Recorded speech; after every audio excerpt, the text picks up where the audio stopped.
L'Église est l'objet suprême de la préoccupation de Dieu. Puis deuxièmement, les premiers-nés qui décrivent la nature de cet objet. Il s'agit de l'Église des premiers-nés.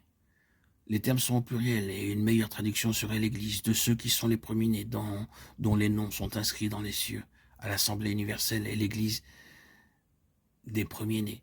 Hébreux 12, 23. L'aspect important en relation avec les premiers-nés est qu'ils sont liés à l'héritage. C'est une question d'honneur, de position, de gouvernement, d'administration. Nous n'avons pas besoin de rechercher ceci dans la parole. Nous savons que c'est toujours le cas. Les premiers-nés représentent l'héritage. Il leur appartient.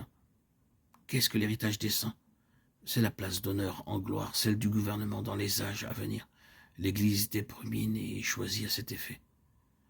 C'est pourquoi dans cette lettre aux Hébreux, nous voyons que depuis le tout début, Christ est présenté comme le Fils. Puis, il est fait référence à ses frères. Il n'a pas honte de les appeler frères. Hébreux 2, 11. C'est pourquoi, frères saints, participant à l'appel céleste. Hébreux 3, 1. Par la suite, l'héritage est mis en évidence, et nous entendons l'écho de la parole de Paul aux croyants qui étaient à Rome, héritiers et co-héritiers de Christ, Romains 8, 17. Tout cela est contenu dans cette lettre et puis finalement résumé dans cette déclaration complète du chapitre 12. L'Église est l'Assemblée universelle et l'Église des premiers-nés. Une réalité gouverne tout et parcourt les âges. Christ est dans toutes les pensées et les voies de Dieu. Ceci est une déclaration complète à travers tous les temps. Dans toutes les pensées de Dieu et dans toutes les voies de Dieu, Christ tient la place centrale. Christ est suprême. Tout se réfère à lui et tout est lié à lui.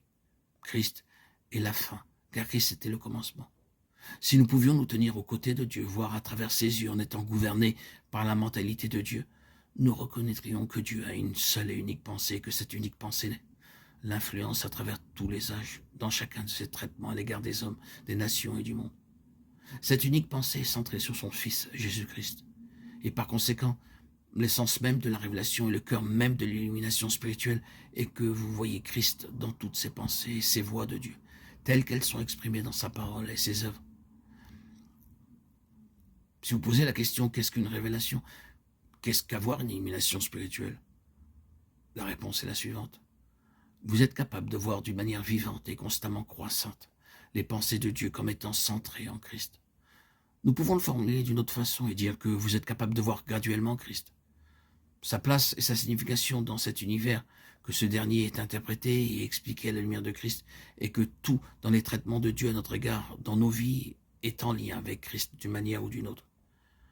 Si cela est vrai universellement, et si cela est vrai souverainement et providentiellement, si cela est vrai non seulement dans toute l'histoire des choses de cet univers, mais cela l'est d'une manière particulière dans la vie de l'homme, cela est vrai sans doute dans la forme la plus fondamentale, dans la parole de Dieu en tant qu'expression de la pensée de Dieu.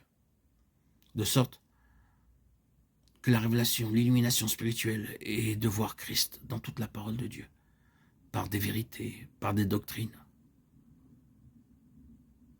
Aucune de ces vérités est nécessaire, ni des doctrines, mais Christ, lui seul, se révèle à nous dans sa parole, par sa parole.